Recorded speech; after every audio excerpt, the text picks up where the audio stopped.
Bonjour à tous, bonjour à toutes et bienvenue dans le port de Celticos. Aujourd'hui, c'est un épisode des Travailleurs de l'ombre, figurez-vous. Pas de considération stratégique, encore qu'on va forcément parler de stratégie. On va plutôt parler de Travailleurs de l'ombre parce que j'ai deux parties à vous suggérer, à vous proposer, que je trouve stratégiquement intéressantes. Parce qu'on va voir deux parties en croiseurs français, 8 et 9, et deux parties qui illustrent parfaitement les deux rôles possibles euh, du croiseur en général. Là, en l'occurrence, deux rôles possibles du croiseur français de haut tiers, on va dire, 8, 9, 10, étant considérés comme des hauts tiers. On va commencer avec le Charles Martel. Alors, je n'ai pas appelé considération stratégique, mais plus travailleur de l'ombre, parce que ces deux batailles, je ne vais pas vous spoiler le résultat, mais ces deux batailles vont être assez déprimantes pour le joueur à chaque fois, parce qu'on a franchement l'impression d'avoir fait un bon job, mais on ne se sent pas récompensé à la hauteur de nos mérites, on va dire. Ce sont deux belles batailles, très différentes dans l'esprit, mais en même temps très utiles dans le sens où elles vont vous permettre de comment dirais-je, de maîtriser ou de percevoir quels sont les rôles possibles des croiseurs français. On attaque avec le Charles Martel. À tout de suite en bataille.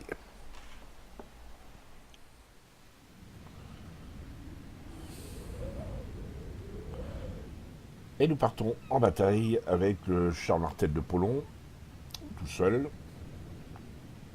sur la map Aurore Boréale, en mode domination. Il est low tiers, vraiment low tiers, c'est une bataille de tiers 10, lui il est tiers 8, donc son propos va être autant que possible de se planquer. Alors il y a deux options dans ces cas-là.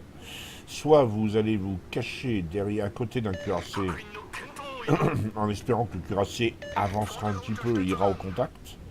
Et puis vous faites le support, vous faites des tirs de loin, vous aidez, vous joignez vos canons à celui du cuirassé pour faire des dégâts. L'autre option, c'est une option un peu que choisit Polon, c'est-à-dire se positionner à un endroit stratégique, essayer de trouver un endroit relativement on va dire sain, oui, les Anglais disent safe, un endroit tranquille, pas trop exposé, et puis faire des dégâts autant que possible. Le souci, c'est que comme c'est un jeu de mouvement, malgré tout, les endroits qui ne sont pas exposés ne sont pas légion, en tout cas, ils ne le restent pas longtemps. Donc Napoléon se propose d'aller à un endroit qui est un endroit que j'affectionne quand je suis en croiseur anglais. Quand je suis en croiseur anglais, tiers 7, 8, 9, c'est plutôt là que je vais me rendre. C'est aussi un endroit que j'affectionnais dans les batailles classées. Vous venez me placer là avec mon Chapaïev. Pas forcément très efficace d'ailleurs.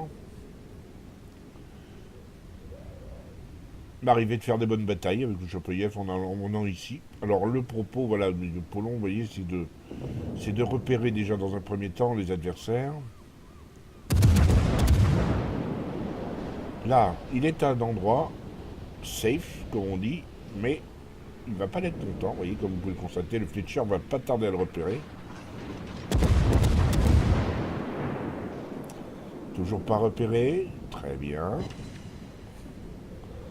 Faire des dégâts, c'est hélas seul objectif de Polon dans cette bataille. Une tiers 8, il ne peut pas gagner la bataille à lui tout seul. Il n'a pas beaucoup d'illusions à ce sujet. Mais il va essayer de faire le maximum de dégâts. Alors 924 en 2 salves, c'est vraiment pas beaucoup. Mais c'est le souci des endroits peu exposés, c'est que justement, ils sont peu exposés, mais ils ne sont pas forcément toujours pratiques. Pour l'instant, il se propose de surveiller le point C. Malheureusement pour eux, le Yugumo qui était en train de KPC et que Polon protégeait d'une manière plus ou moins volontaire, le Yugumo vient de se faire couler. Là, il surveille l'avancée du Neptune et de l'Edinburgh. Le Neptune étant un peu plus loin que l'Edinburgh. Ça y est, là il est repéré. Je présume que c'est par le Hindenburg qui est juste derrière l'île. Tu peux pas lui tirer dessus. Ah, là il a démarré. Le Neptune l'a vu. Et là, le Neptune... Il n'y a pas que le Neptune d'ailleurs qu'il a vu. Et là, il a déjà pris très cher. Ah, il n'y a pas que le Neptune qu'il a vu. Ça part en... Ça va partir en sucette. Voilà, vous voyez, et ben voilà, il a perdu 12 000 points en 1 minute de jeu. Il s'est fait repérer, il a perdu 12 000 points. Circuler, il n'y a rien à voir. Alors, changement... Ah oh Évidemment, le Fletcher, il a fait ce que j'appelle une Falco, c'est-à-dire tirer des torpilles, un peu à la One Again, un peu au hasard, et couler un destroyer de passage. Mais le couler de façon totalement involontaire. Enfin, il prend, hein, malgré tout. Il n'y a pas de souci, il prend. D'ailleurs, on remarquera que la tactique faite par Polon est aussi celle de l'Atago, qui tire, s'arrête à des endroits relativement peu exposés, qui essaie de faire quelques dégâts. Je pense qu'on retrouvera l'Atago au classement, qui survit évidemment. Donc, Polon s'approche, le cap a déjà été pris, mais il a besoin d'une position préférentielle maintenant. Il a vu le Richelieu qui se réfugiait derrière l'île. Ils vont être assez nombreux à tirer sur le Richelieu. 21 000 de dégâts, ça déjà est un tout petit peu mieux.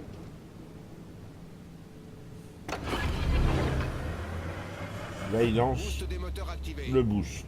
C'est étonnant. Est-ce qu'il lance le boost parce qu'il prévoit de faire une marche arrière? Ouais, il prévoit de faire marche arrière pour tirer sur le Neptune, je pense. Et il va se servir de son boost pour... Le souci du boost, c'est que je ne suis pas convaincu. Enfin, là, je ne suis pas aveuglé par l'efficacité. Alors c'est vrai qu'il veut rester dans cette direction-là, je présume. Parce qu'il veut pouvoir repartir après en marche avant. Et effectivement, il se sert de... Alors, bon, le Neptune fait un peu n'importe quoi, là. Il y a un Amagui Richelieu et un autre Neptune sur le dos, et un Hindenburg, Hindenburg. Voilà, à plus de Neptune. L'Hindenburg, justement, vient de le couler. Alors, Polon qui avait entamé un demi-tour, ben, il est bien embêté, parce que du coup, ben, le demi-tour ne s'impose plus.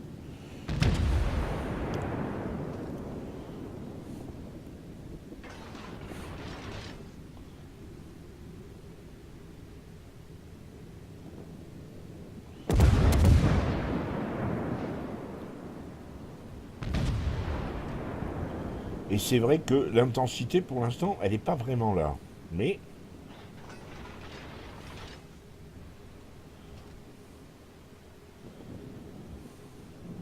Alors là, il a repéré un autre Charles Martel. Je pense qu'il est passé, voilà, il passe à la paix. Effectivement.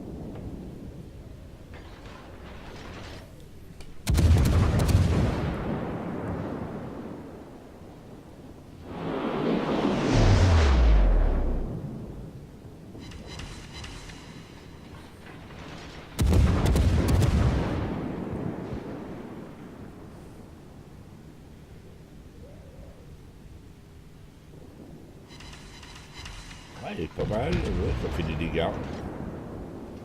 Donc là, ça a fait fuir le Charles Martel.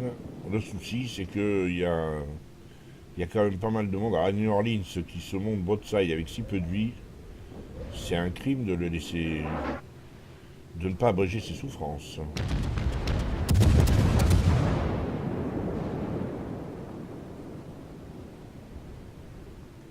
Oh, le New Orleans a eu vraiment beaucoup de chance.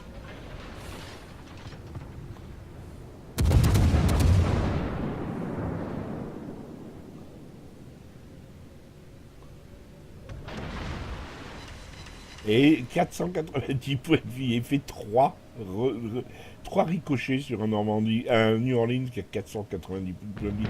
Je comprends qu'il soit frustré sur ce coup-là. Donc là, il se relocalise, le boost est encore actif, donc il va en profiter. Il se relocalise, il quitte Atago.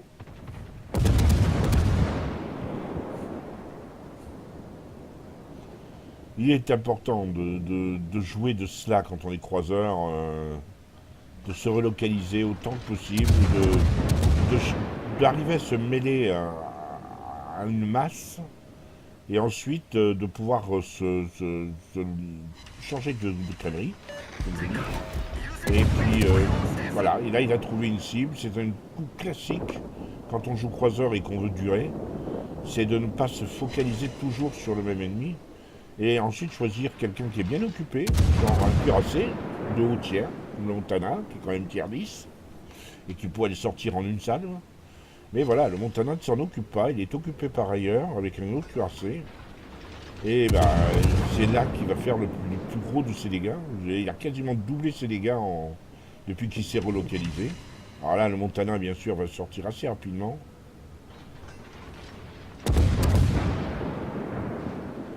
Mais il aura aidé son cuirassé à faire des dégâts. Voilà. Et en clim, il le sort à l'incendie. On est passé à 55 000. Après une séquence un petit peu mollassonne, mais le moyen de faire autrement. Donc maintenant, ben voilà, là il y a le République. Et l'Edinburgh, que j'avais tout à l'heure, j'avais repéré. Alors l'Edinburgh, voilà, oups.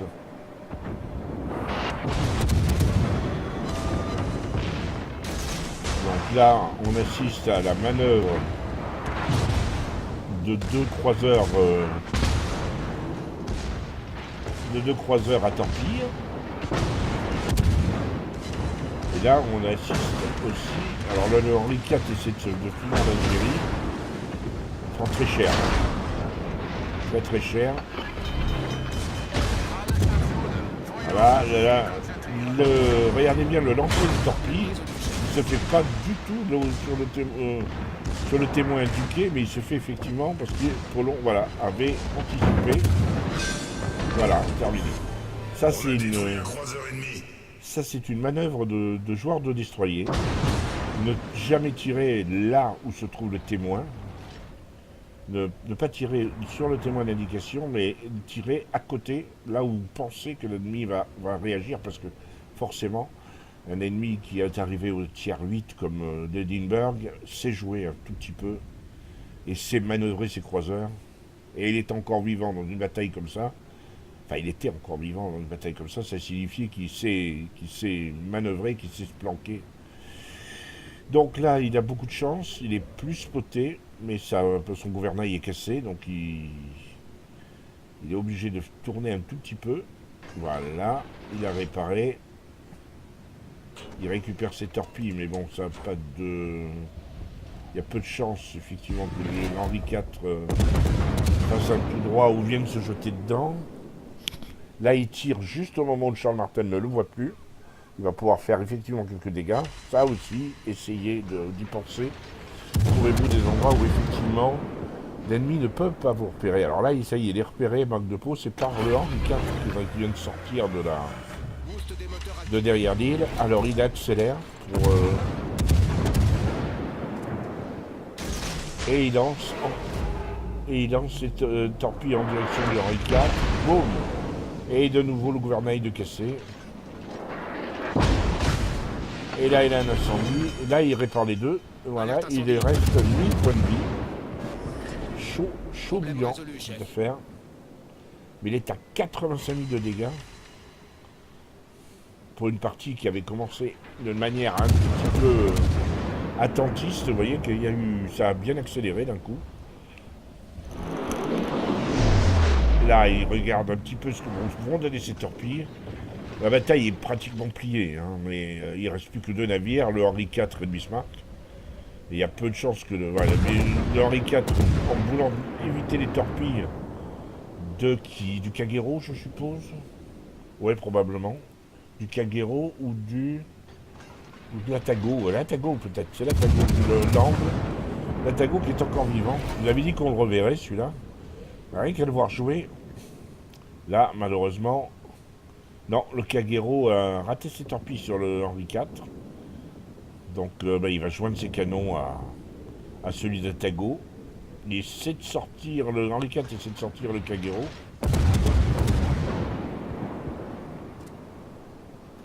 Boum, boum. Préfère s'en aller. Il n'y a que 1000 points de vie. Le Henri IV, s'il reste trop visible, quand le Henri IV sort vite le Kagero, ce qui ne saurait pas tarder d'ailleurs, eh bien il n'a pas beaucoup à faire pour tourner ses canons sur le Charles Martel de Polon et le sortir. Donc il a raison. Restez chef, il a fait une grosse bataille, très utile en termes de dégâts, pas en termes de mouvement stratégique, parce qu'il n'a pas gagné une position, il n'a pas gagné un duel important contre un adversaire. Il a simplement multiplié les dégâts et véritablement fait beaucoup de dégâts sur beaucoup d'ennemis.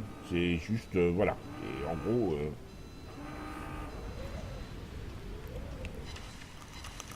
c'est aussi le travail un petit peu ingrat des croiseurs, qui méritent eux vraiment leur rôle, enfin le titre de travailleur de l'ombre, plus que jamais quand ils sont bâtières, parce que là on compte pas sur eux, on n'attend rien d'eux.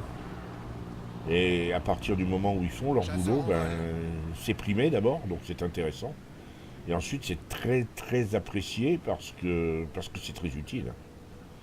Alors le Henri IV devrait être sorti par l'Atago, qui aussi aura fait un gros boulot apparemment. Non, c'est le Montana qui a dégommé le Henri IV. Il reste le Bismarck, mais le Bismarck est parti à la chasse du dernier destroyer, le Z-52. Encore un destroyer très... Comment dirais-je? Un destroyer qui m'intéresse beaucoup, parce que c'est vraiment... ils m'ont l'air vraiment extrêmement fumés, ces destroyers. La victoire est à notre portée. Tier 9, tier 10, ils m'ont l'air extrêmement impressionnants. La bataille n'a plus beaucoup de suspense. Bismarck est tout seul. Un Gascogne, un Montana, un Atago, un Z-52 et Polon sur son Charles Martel. 1000 points de vie, toujours en vie. Voilà une illustration parfaite des travailleurs de l'ombre. S'il n'est pas premier, mais il pourrait l'être, compte tenu des dégâts qu'il a fait contre des tiers nettement supérieurs. Ceci dit, comme il n'a pas d'aide à la capture, ça m'étonnerait. Ça m'étonnerait qu'il soit premier. Fin de la bataille. Et on enchaîne avec les écrans, sans transition. Donc c'est une victoire pour le Charles Martel de Polon. 84 coups au but, 89 000 de dégâts. Pour un tier 8, c'est... Ouais, voilà. C'est le ratio, on va dire. C'est un bon ratio. Il ne faut pas oublier que c'est 89 000 de dégâts contre des adversaires tier 8, tier 9, tier 10. C'est quand même d'autant plus énorme. C'est normalement, quand on est en bâtière, on est censé être l'un des premiers à être sorti. Alors, il a mis 2 incendies pour 82. C'est presque un peu mieux qu'un 10%, à peine. 4 torpilles au but, 3 inondations. Ça, c'est intéressant. Un élément neutralisé. On regarde... Eh bien, que je vous avais dit qu'on allait reparler du Takao. Le Takao est premier, le Charles Martel est second.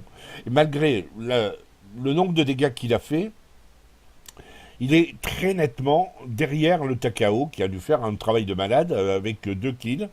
Mais voilà, bon, Takao, c'est un croiseur japonais particulièrement efficace, quand il est entre de bonnes mains. Il est pas si facile à jouer que ça. Donc lui, il est second, c'est avec 1863 d'XP de base, ce qui est très bien, très très bien quand on est l'autre tiers. On a quand même nos 2 tiers 8 là, qui ont fait un job de malade. Donc probablement l'XP, les dégâts qu'ils ont fait sont primés par rapport au tiers 9 ou au tiers 10, c'est clair. Mais bon, il faut les faire et il faut se rester survivant jusqu'au bout. En termes de dégâts, donc 25 000, vous voyez qu'il a fait quand même pas mal de dégâts. 25 000 sur Anomas, sur Lindenberg, on l'a vu comment, 15 000 sur le Fletcher, 11 000 sur le Charles Martel, le Neptune, le Henri IV, des petites chouquettes. Il m'a envoyé la suite, on voit le Henri IV, le Richelieu, oui, et le République. Il a même fait des dégâts sur le Takao. Alors il a parcouru 56 km, Donc oui, c'était une bataille assez statique. Il a fait un gros tiers de la map. Il est resté entre deux positions. Mais le moyen de faire autrement, il a tanké pour 414 800.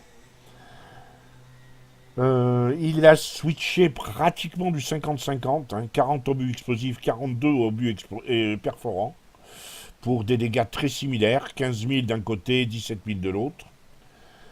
Même des dégâts à la batterie secondaire, en croiseur c'est risqué, mais bon c'est jouable. 22 000 avec deux torpilles apparemment, non. Non, non, non, non, je dis des bêtises. Torpille lancée 12, et il a fait pour 4 torpilles 30 000 de dégâts. Et il a fait 22 000 avec deux incendies. Voilà pour Polon et pour une bataille qui a duré 15 minutes 58, ce qui est, oui, ce qui est bien. Donc, on a vu l'efficacité du Charles Martel dans une position où il doit jouer le rôle, effectivement, se positionner dans des endroits aussi safe que possible. Et croyez-moi, il n'avait pas d'autre option, il n'y avait pas d'autre possibilité de jouer. Il se serait probablement fait sortir très vite s'il avait joué autrement. On enchaîne avec une bataille en Saint-Louis, cette fois-ci c'est votre serviteur, et on va essayer de voir comment on peut jouer le Saint-Louis un tout petit peu différemment. Et je vous en dis pas plus, je vous laisse en bataille. A tout de suite.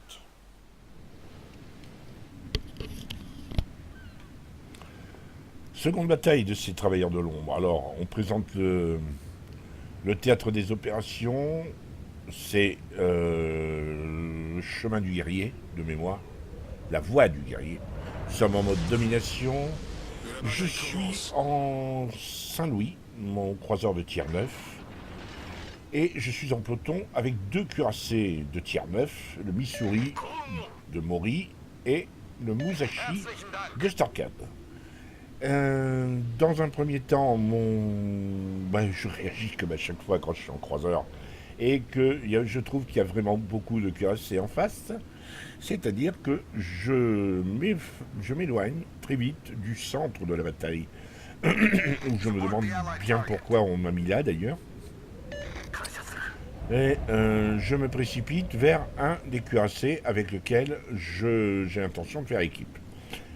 Comme je vous l'ai dit dans la bataille précédente, il y a deux options. Quand on joue croiseur, c'est trouver un endroit relativement peu exposé et bien placé de préférence, et tirer sur tout ce qui bouge. On peut faire ça avec des croiseurs tiers 8, tiers 9. Pour info, les croiseurs tiers 9 qui s'y exposent bien, ce sont des croiseurs à cadence relativement rapide. Je pense au Baltimore, je pense au Neptune, où effectivement vous pouvez vous placer à un endroit relativement peu exposé et vous pouvez tirer d'une manière quasi continuelle. Dans le cas du Saint-Louis, on a vu que c'était possible avec le Charles Martel aussi. Dans le cas du Saint-Louis, alors évidemment, je suis middle tier, je suis moins exposé, moins en danger en quelque sorte. Enfin, je reste quand même un croiseur et je suis susceptible de me faire exploser très vite. Dans le cas donc du Saint-Louis, je préfère, à cause de sa cadence qui n'est pas si rapide que ça, je préfère effectivement aller chercher le soutien d'un cuirassé et d'une certaine manière, en quelque sorte, joindre mes canons aux siens. Ça suppose effectivement de prendre de gros risques, parce que là, si le cuirassé, lui, il va se mettre de face à un ennemi, il va prendre des coups, et si moi je suis derrière, je suis aussi de face à l'ennemi. Et très vite, l'ennemi, s'il réagit comme je peux réagir, il va dire, on va supprimer les canons les plus faciles à éliminer très vite, c'est les canons du croiseur. Donc il y a un danger à jouer comme je joue, il faut être extrêmement réactif et avoir un navire qui sait danser sur les flots. Donc là, je suis toujours le Missouri. On remarquera que Starcade a pris un peu de retard, parce que Starcade a très envie quand même de rester à protéger B. Et Mori, qui réagit beaucoup plus en stratège, se dit qu'il faut sécuriser un des points, ou en tout cas interdire un des points à l'ennemi, et le point C étant le plus proche. Surtout que la majeure partie de notre flotte est partie et à capé A, donc on va voir ce que ça va donner. Moi j'ai ralenti considérablement parce que j'ai vu une Charles Martel, mais j'ai vu aussi un Richelieu qui était sur le point d'apparaître.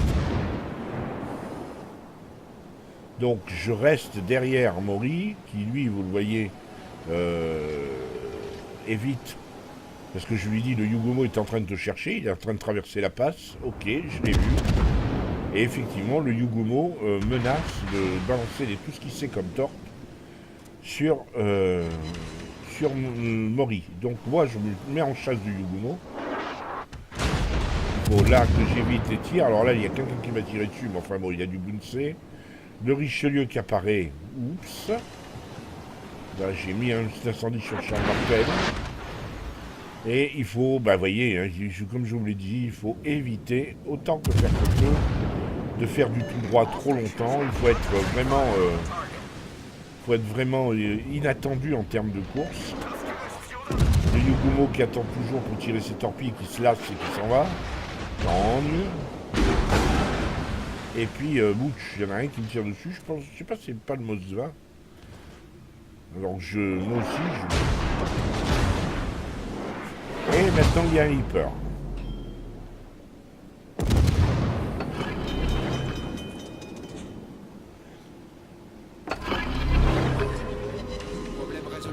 Donc moi, il faut que je le mette à un endroit pas trop exposé. Il faut que je les calme.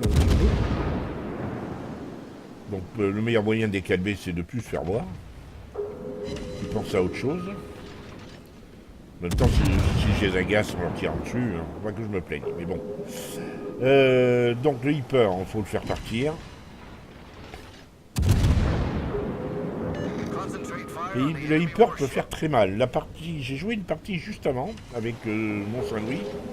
Et un Hyper m'a mis une double citadelle parce que j'étais de flanc et que je ne l'avais pas vu tout simplement. J'avais très mal joué mon coup, je n'avais pas fait attention. Bon là je recule parce que voilà quoi, il y a quand même du monde. Hein.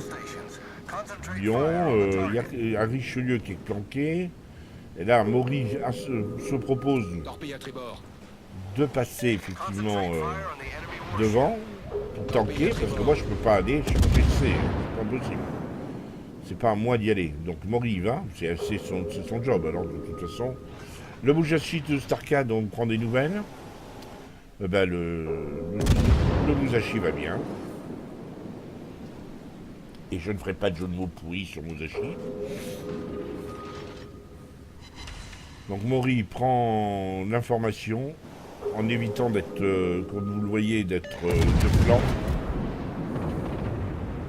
On a un Hyper, à nous aussi on a un Hyper, c'est vrai, qui est en train de caper très cher.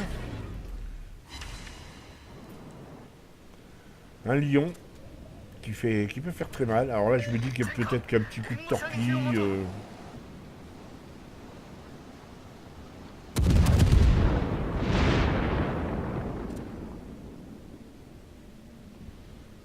Et à mon avis c'est une torpille dissuasive. Hein. Je m'attends pas à ce qu'il a. Alors là c'est extrêmement risqué parce que le lion va évidemment m'attendre. Et kaboum, je prends cher, un coup de bol. Il ne m'a pas one-shooté. Alors c'est un lion, et pas un lion. Ça aurait été un lion, avec ses tourelles quadruples, j'aurais probablement été one-shooté. Bon là je lui fais faire la course avec mes torpilles. Un lion qui joue à la paix. Et qui me fait mal. Et je vous l'ai dit, hein, il faut que le Saint-Louis soit une danseuse maintenant, à partir de maintenant, parce que là on est vraiment... on est tous les deux, parce que le Hyper, vous voyez, est en train de s'enfuir. Si vous regardez sur un minimap, le Hyper est en train de monter très haut. Mais moi je ne peux pas tarder, je me moque pas parce que je ne vais pas tarder à faire pareil. Le Lion a évité mes torpilles définitivement. L'Izumo a probablement joint ses canons, peut-être le Richelieu. Non, c'est pas l'Izumo. L'Izumo s'occupe pas du tout de moi. Le Hyper essaie d'en mettre une couche, mais il n'a pas la portée. En tout cas, la balle visée. Et le Richelieu. Ah oui, c'est vrai, c'est le Richelieu qui va beaucoup se focaliser sur moi. Donc Maury et moi, on ne tente plus. Il n'est plus question de prendre C, on s'en va. On ne demande pas notre reste. J'ai repris un peu de vie. Là, j'ai raté mon tir. J'en suis à 40 000 de dégâts, hein. Il n'y a pas de quoi non plus sauter au plafond pour l'instant.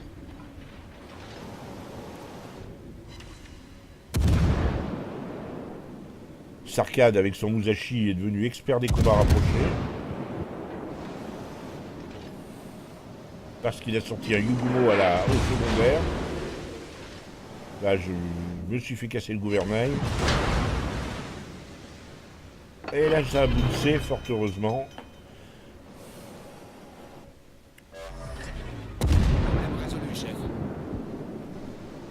Mais là, franchement, même si vous vous demandez qu'est-ce que j'ai bien pu faire pour que cette partie soit remarquable, je le comprends. Parce que, pour l'instant, elle n'a rien de remarquable. C'est une partie, tout ce qu'il y a de plus traditionnel.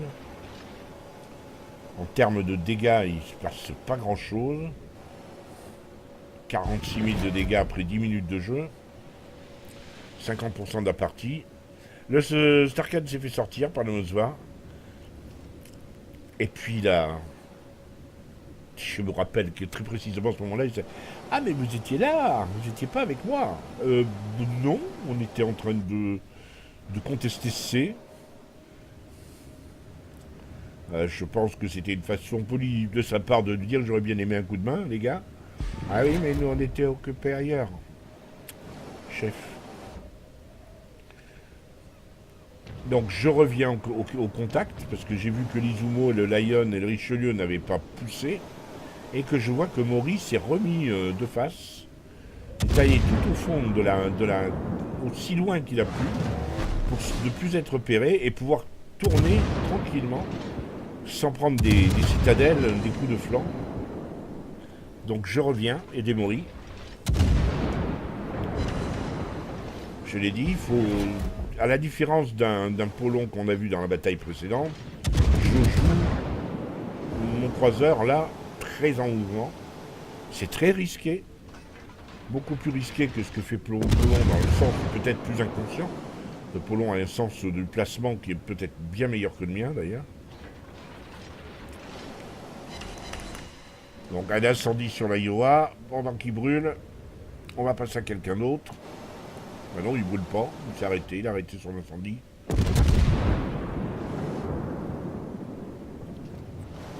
Alors, est-ce que je suis moyen de lui en remettre un autre? Ou est-ce que non? C'est pas possible. Allez, un petit tir de frustration.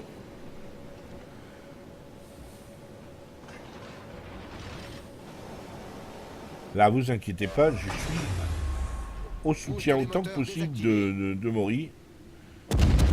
J'essaie juste d'éviter d'être vu. Mais comme je suis repéré avion, ça n'a pas grand sens. Donc là, on voit un duel Missouri-Zumo. Il faut que j'aille évidemment Mori. Vous voyez, je regarde ce que font les ennemis.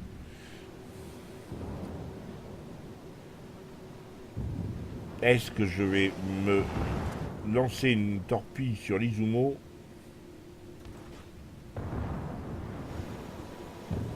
Est-ce que je passe? C'est ce que je vais faire. Je vais tout simplement passer. Alors je m'aperçois un peu... J'ai manqué un peu de réflexe.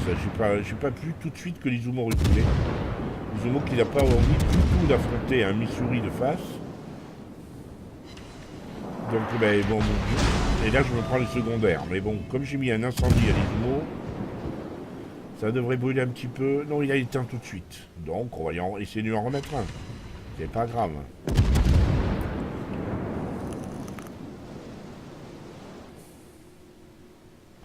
Là, je suis parti au-delà des 12 km. Voilà, il a repris 2 incendies. Voilà qui va faire grimper la barre des dégâts. Là, il me tire dessus. Je vous l'avais dit, hein. C'est un joueur normal. Il est en face d'un Missouri d'un croiseur. D'abord sorti d'un croiseur. Il a un reload trop important pour que... Et une probabilité de mettre trop d'incendies pour qu'il laisse faire ça. Donc là, il s'est remis en avance. Est-ce qu'il veut... Il veut probablement ramer parce qu'il sent qu'il ne va pas s'en sortir à cause de son incendie. Donc là, il essaye de me choper. Moi, il faut que je freine très vite. Il réussit quand même à mettre une belle. Hein.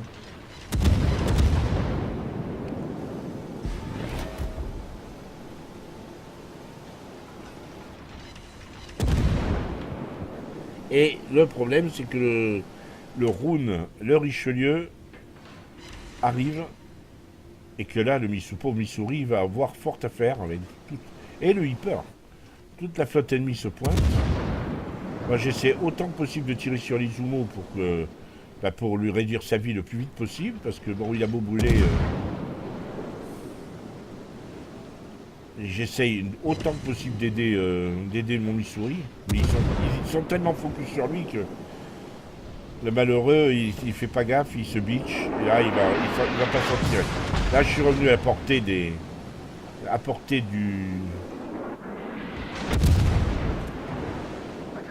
Alors, le Missouri a voulu ramer, mais...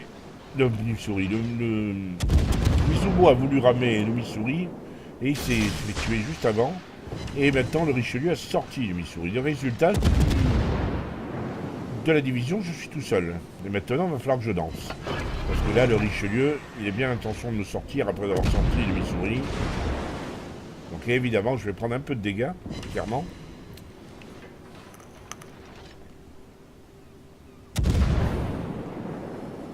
Et ça, c'est une situation que j'apprécie, mine de rien. Je l'utilise souvent quand je suis en croiseur russe, même de middle tier.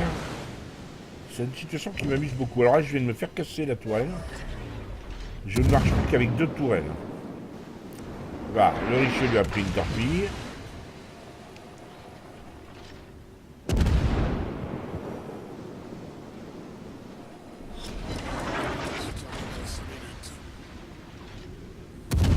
Et le problème, c'est qu'on sent que la cadence n'est plus la même. Hein.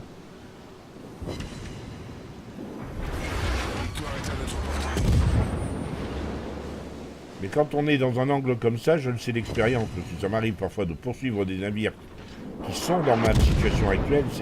Je suis une cible extrêmement compliquée, parce que je suis toujours en train de bouger, et surtout je suis à un angle de fuite qui n'est pas tout à fait en ligne droite, dans l'alignement du navire qui me poursuit. Je suis légèrement anglais, et pas forcément, j'ai une course qui déstabilise les tirs, vous voyez, et qui ne favorise pas les cuirassés, qui ont tendance à être trollés un peu par leur dispersion. Et ça, croyez-moi.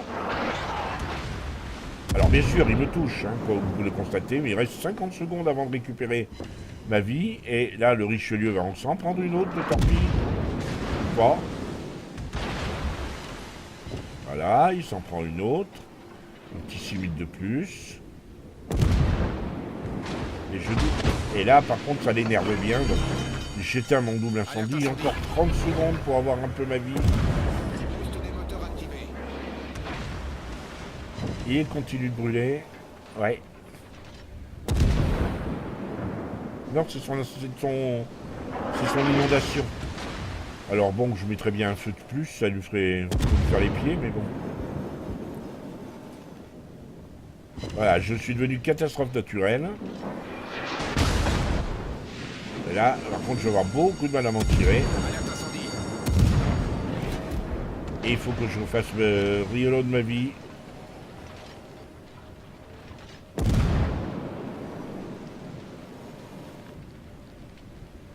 Et là, je réagis pas. Voilà. Et je vais sortir le Richelieu. Non, mais... Alors, est-ce que je vais me laisser tuer? Non, j'ai pas utilisé mon reload parce que j'ai vu qu'il restait très peu de secondes pour que l'incendie s'éteigne. Là, je remonte mon heal et mon soin. Notre équipe a pris l'avantage. Et maintenant, bah voilà quoi. J'en suis à 162 000 de dégâts. Sans m'être vraiment caché. Mais parce qu'à un moment donné, effectivement, la bataille, en aidant Mori et le Missouri, la bataille est devenue un peu furieuse pour moi, mais j'avais pas le choix. Il fallait que je l'aide. J'étais là pour ça, c'est le rôle du croiseur. Là, on a vu l'illustration parfaite du croiseur, comme on l'a vu dans la bataille d'avant, hein, sauf que ce sont 2 rôles très différents. Le rôle du harceleur, mais là, il faut jouer extrêmement caché, ou le rôle du complément du cuirassé. Là, évidemment, c'est beaucoup plus risqué, et parfois, et souvent, ça se finit mal. Voilà, fin de la bataille.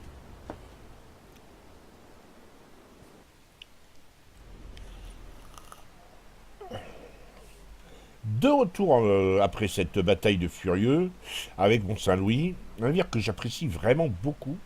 C'est l'un des derniers croiseurs tiers 9 que j'ai réussi à choper, chronologiquement. Et c'est celui qui est le plus avancé. C'est vous dire que voilà, j'ai un peu laissé tomber les autres. Je continue à les jouer les autres, hein, mais Saint-Louis, j'accumule autant que possible la bataille avec lui. Hein. Donc, 11 559 d'XP, 2023 d'XP de brut. J'ai eu un Dreadnought et catastrophe naturelle. 123 coups au but, 10 incendies, c'est un super ratio, ça me plaît beaucoup. 2 torpilles au but, 2 inondations, ça c'est le ratio des torpilles françaises, on l'a vu avec Poulon tout à l'heure avec son Algérie. Un navire seulement de coulée, c'est vrai que je suis moins efficace en termes pour finaliser, pour, comment dirais-je, achever les souffrances de l'ennemi, je suis moins efficace au Poulon. Poulon est plus doué que moi, il repère beaucoup plus facilement l'ennemi à achever, moi j'ai un peu de mal. 2 bases défendues, et je ne suis que 3e. Il y a un Missouri, mais pas celui de comment dirais-je, de Maury, un Missouri qui a fait 2000, plus de 2000, un Baltimore qui a fait aussi 2000. Alors Baltimore a un style de gameplay très proche du Charles Martel qu'on a vu tout à l'heure. J'imagine mal qu'on puisse jouer un Baltimore comme j'ai joué mon Saint-Louis par exemple. Ça me paraît compliqué. Donc moi 1900, ce que j'ai trouvé très très correct. On regarde les dégâts, 62 000 sur le Richelieu, c'est celui que j'ai coulé. 47 000 sur l'Izumo. Le Lion, le Lion, 17 550. L'Iowa, 12 000. Le Hyper, 12 000. Le Charles Martel, 9 000. Vous voyez que j'ai pas fait vraiment ce qu'on appelle j'ai pas essayé de faire des KS. Hein. Par contre, j'ai pratiquement joué à 100% à l'explosif. Parce que j'étais en face essentiellement de cuirassés, et quand je croisais le Hyper ou le Charles Martel, j'avais pas du tout envie de doubler mon reload en switchant en AP, donc autant que je mette des incendies. 2 torpilles au but qui ont fait 14 000 de dégâts, c'est des torpilles à 7 000 de dégâts, c'est pas énorme. 10 incendies pour 49 000, 2 inondations pour 20 000, 69 000, 70 000 même de dégâts, rien qu'avec des contre-coups, là, incendie, inondation, 70 000 de dégâts sur 162 000 de dégâts totaux. Ce qui est correct. Voilà pour les écrans de cette bataille. Alors, in fine, j'espère que je vous aurai convaincu de, stratégiquement, comment utiliser, quelles sont les manières d'utiliser les croiseurs. On a 2 styles de jeu très différents. Poulon est beaucoup plus stratège que moi.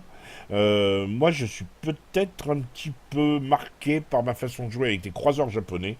Je joue un peu mes croiseurs, toujours un petit peu comme je jouerais les croiseurs japonais. Je fais pareil avec les croiseurs russes d'ailleurs. Hein. J'ai des bons résultats quand je me fais pas choper. Parce que soit je tombe sur un cuirassé qui comprend mon mouvement et me sort très vite, soit le type ne comprend pas mon mouvement, soit il se fait troller par sa dispersion, et je peux, voilà, moi, tant que je suis pas tué, je joue, hein, donc je fais mes dégâts. Voilà, j'espère que cette vidéo vous aura plu. On se quitte pour aujourd'hui. Likez, laissez des commentaires, likez surtout aussi, hein, et surtout laissez des commentaires, et surtout likez. C'est important, parce que ça me donne envie de continuer, et puis c'est important pour ma chaîne, j'ai envie qu'elle dure. N'hésitez pas donc à me donner vos avis, et moi je vous dis à très bientôt, si vous le voulez bien.